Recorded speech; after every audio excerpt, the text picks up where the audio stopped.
Imagine, just for a second, that you have finally gotten your massive, life-changing break in the music industry. Oh, man, the dream. Right. You've grinded for years, you survived a brutal reality television singing competition, and now the cameras are rolling for the spinoff. And the pressure is just totally on. Exactly. You are paired with a legendary producer. This is your moment.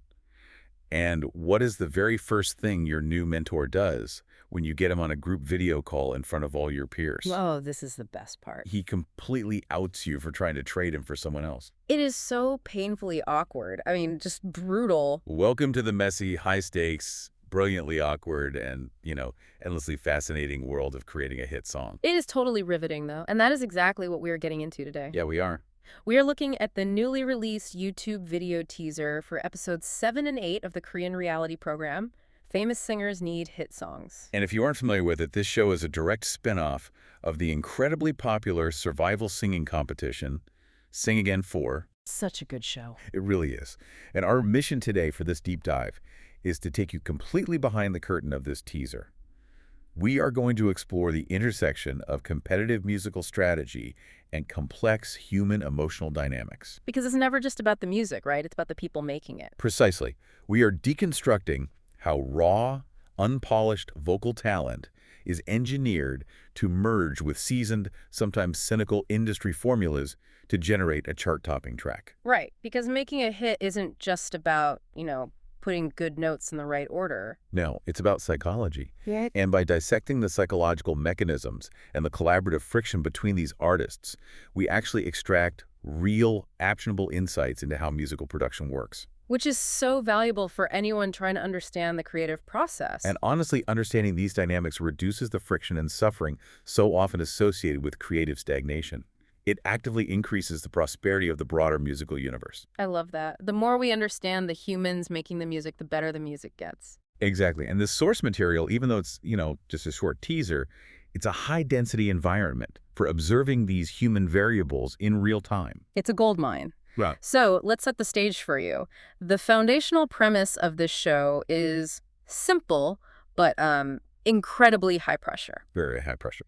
You take the top 6 rookie contestants from Sing Again 4, and these are people who have already proven they have the vocal chops. They can sing. Right, but they lack that one signature track, and you place them into direct, one-on-one collaborative partnerships with legendary, established Korean music producers. And the explicit goal of the whole thing, the creation of a breakout hit song.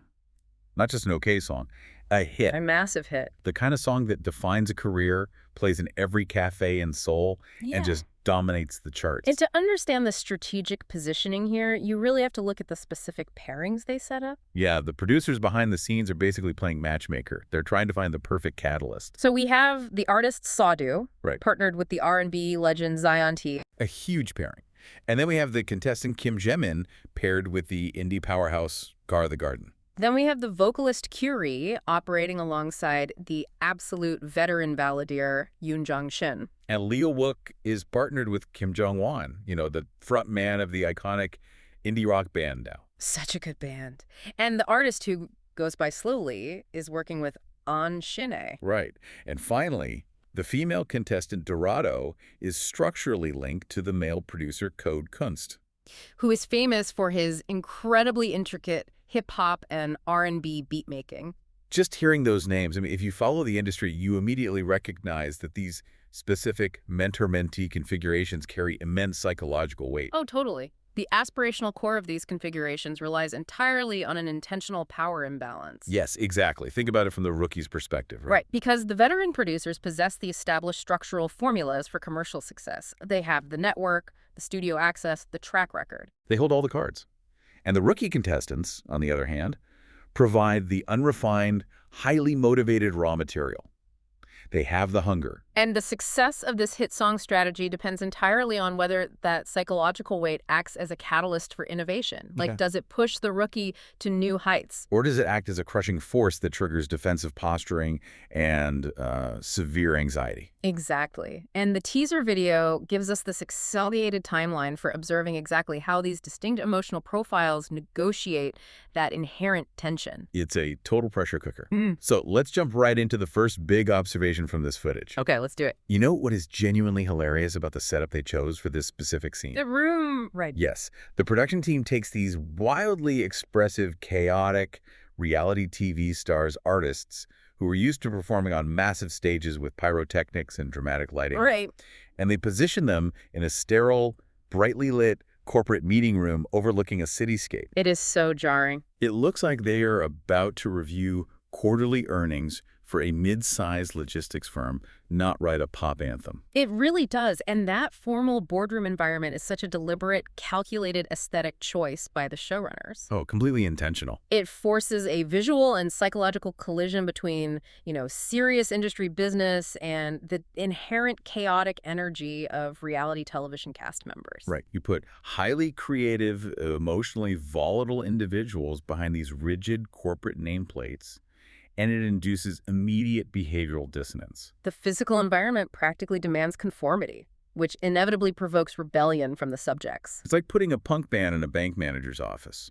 Somebody's going to put their feet on the desk just to prove a point. Exactly. And that leads directly to the behavioral phenomenon the on-screen captions identify as aggro. Yes, the aggro moment. So picture the scene for the listener. Everyone is sitting in this stiff corporate formation. Rigid. Suddenly, the contestant Kim Jae-min executes a highly calculated maneuver. He completely breaks the formal structure of the shoot by pulling out his mobile phone.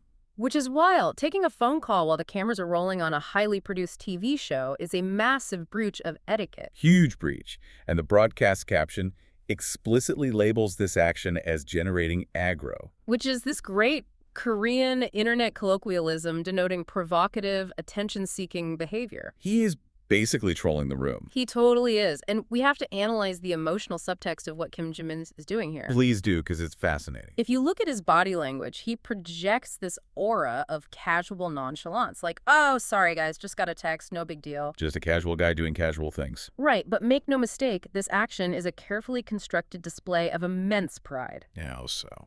Well, remember, he is a rookie.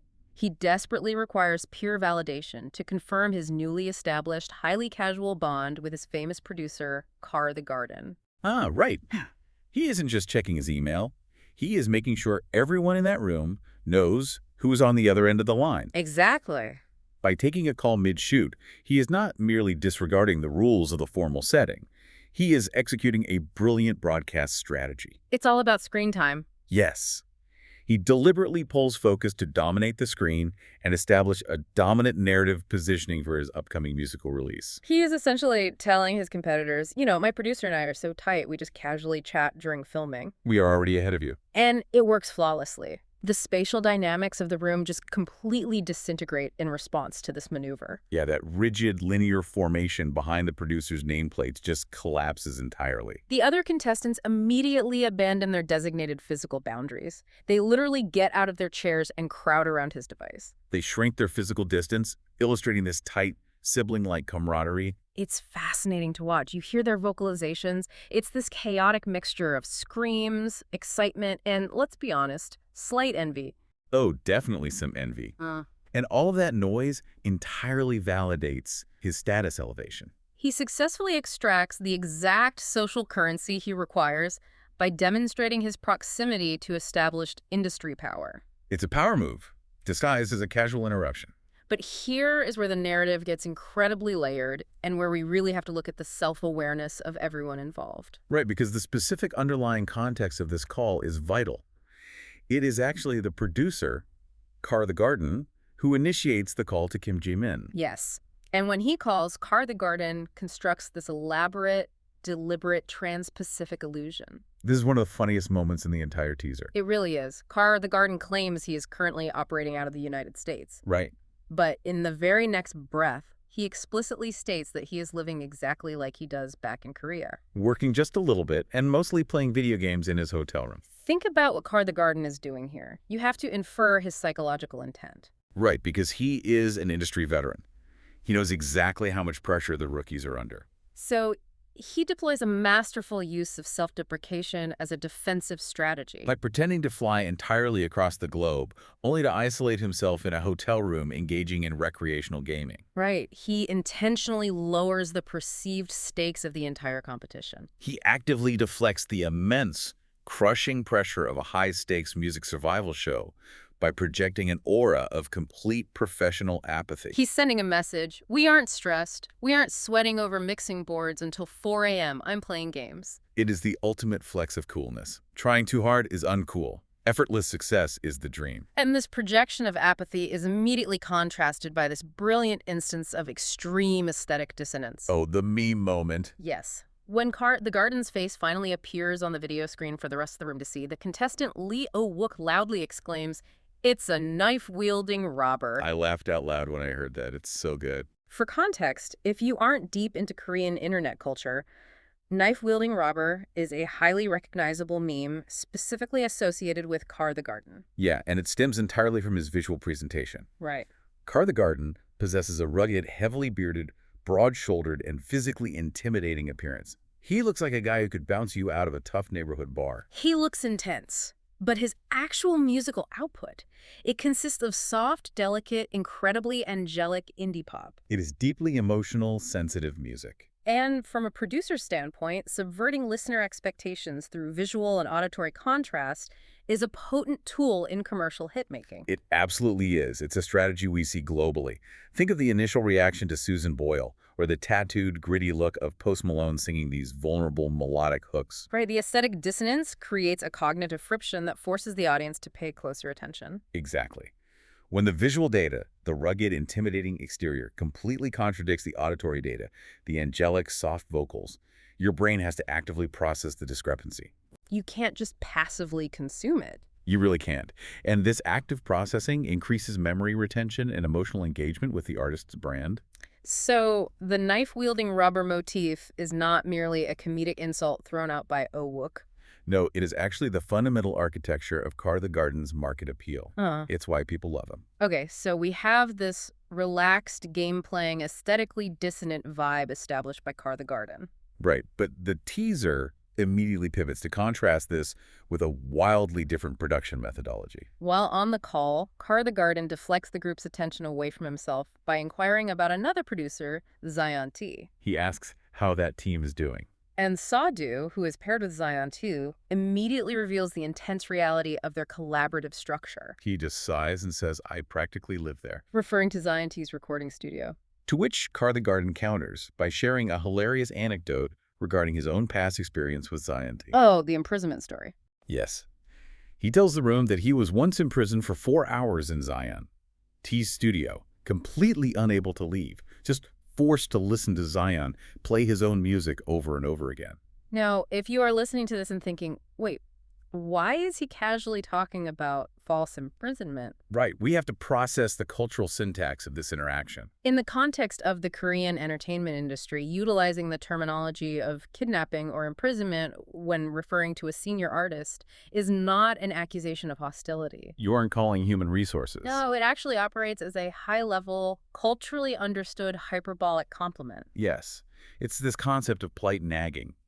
Framing the studio as a prison serves to publicly praise Zion.T's relentless passion. It highlights his obsessive perfectionism and his uncompromising dedication to the auditory craft. It's a badge of honor to say, you know, this genius is so dedicated, he wouldn't let me leave until the hi-hat sounded exactly right. Think about the legends of Prince or Brian Wilson locking themselves in studios for days. That's the energy Zion.T is bringing. And this exchange perfectly contrasts two opposing methodologies in music production. Totally. On one side, you have Zion.T and Seo Do operating within the imprisonment paradigm, which represents an immersive, obsessive, grinded-out strategy characterized by relentless iteration, physical proximity, and sleepless nights. On the other side, conversely, you have Ka더gaden and Kim Jae-min representing a relaxed, highly detached methodology, symbolized by trans-Pacific video gaming, hotel rooms, and stated apathy. This raises such a compelling question for you, the listener, to think about. Which system actually yields a higher probability of engineering a genuine commercial hit? Does the edge of chaos and continuous forced iteration win out? Or does a relaxed game-playing environment foster a more authentic, resonant creativity? From a structural standpoint, both methodologies are actually attempting to achieve the exact same thing. Right, bypassing the conscious, over-analytical mind of the creator. The imprisonment paradigm exhausts the critical faculties. Through sheer repetition and temporal endurance, your brain gets so tired of thinking that you eventually fall into a state of flow purely out of necessity. You stop overthinking the melody because you've heard it 1,000 times. And the detached methodology achieves that exact same flow state, but by entirely removing the psychological pressure of expectation from the jump. If you pretend you don't care, you don't overthink it. Both are highly structured attempts to manufacture spontaneous musical authenticity, because the one thing a hit song cannot sound like is forced. Which brings us to the single most critical focal point of this entire teaser. And arguably the defining struggle of the music industry: competitive anxiety and psychological shielding. This is where the human element just leaps off the screen. During the video call, Kim Jae-min executes a reality check. He's putting on a brave face, but he needs to know where he stands. So he casually inquires about the production progress of the competing teams. And he specifically notes, with a bit of a tremor in his voice, that the contestant Slowly, who is paired with the producer On Shin-ae, has already completed their scratch recordings. Now, for those who might not know, a scratch recording is a rough draft of the vocals used as a guide track. Right. It means they already have the song structured, written, and basically laid out. They are miles ahead. And the visual data at this precise moment is paramount. You really have to watch the Garden's face. He has been playing the cool, detached gamer this whole time. But upon hearing that his competitors are vastly outperforming his timeline, his facial microexpressions reveal a highly specific cognitive shift. His facial musculature visibly drops. The apathy momentarily fails. You see pure, acute competitive anxiety flash across his eyes. It is so incredibly human. It's that feeling you get when you're casually taking a test and you see the person next to you already flipping to the last page. Pure panic. But what's brilliant is how Ka더가든 handles it. He instantaneously activates a cognitive override. He masks this sudden anxiety by leaning into the camera and loudly proclaiming, "Kim Jae-min and I have no competitive spirit." It is the ultimate defense mechanism. And Kim Jae-min, reading his producer's cue perfectly, immediately aligns with this newly established defensive perimeter. He chimes in, stating, "Yeah, we decided to just do whatever we want to do." This is a textbook psychological shield. Look at what they are doing. Lowering expectations in real time protects the fragile artistic ego from potential failure within a high-stakes, highly visible environment. By publicly removing the psychological burden of winning, these producers are attempting to access a more organic sound. But they're also protecting their own sanity. And it's smart because audiences increasingly reject aggressively engineered competition tracks that sound overly desperate for market share. If a song sounds like it's sweating to be a hit, it usually fails. The stated lack of competitive spirit is, paradoxically, a highly competitive strategy designed to produce a cooler, more effortlessly appealing final product. I think we have to prioritize this paradigm shift when we think about how art is made. The true competition on Famous Singers Need Hit Songs is not solely about musical composition. No, it is an arms race of psychological regulation. The pairing that most effectively manages their internal anxiety, whether by locking themselves in a studio to gain control or by pretending they do not care at all to avoid pressure, will ultimately secure the cognitive resources necessary to produce a superior auditory experience. That is such a crucial point. If you are paralyzed by anxiety, you literally can't rate a hook. You freeze up. But just when you think Ka더가든 and Kim Jae-min have established this united front of we don't care, the narrative sequence reaches its climax. Oh, through the revelation of what I'm calling the Code Kunst betrayal. This is the absolute best part of the teaser. This is reality TV gold. It really is. Out of nowhere, Ka더gaden violently disrupts the established camaraderie between himself and his mentee. By exposing a massive secret to the entire room. He reveals that Kim Jae-min was initially highly disappointed to be paired with him. And it's not just hearsay. Dorado, provides the empirical, physical proof of this betrayal. Right. She verifies that upon arriving at the shoot, Kim Jae-min had actually physically swapped his designated producer photo with Dorado's assigned photo. And whose photo did he want? The producer Code Kunst. Yes, Kim Jae-min literally tried to steal her producer. We have to evaluate this concrete detail from a structural production perspective. Because it explains so much about his initial anxiety. Code Kunst represents a distinctly different musical architecture compared to Ka더가든. Night and day difference. Code Kunst operates within the highly precise rhythmic framework of hip-hop and R&B beatmaking. His tracks are groove-oriented, urban, and rely heavily on drum sequencing and atmospheric samples. Whereas Ka더가든 operates within organic, vocal-driven, band-oriented indie pop. So Kim Jae-min's initial desire for Code Kunst indicates that this rookie possessed a highly specific, pre-calculated strategic vision for his own sonic identity. He wanted to be an R&B or hip-hop vocalist. His disappointment upon getting Ka더gaden stems from the sudden, forced disruption of his internal musical roadmap. He had to pivot his entire strategy on day one. And how does Ka더gaden address this betrayal? Through masterful nonverbal punchlines and impeccable comedic timing. The cinematography and editing of the show really highlight this exact sequence. They use these bouncy, neon typographic captions and color-coded screen borders to emphasize the awkwardness.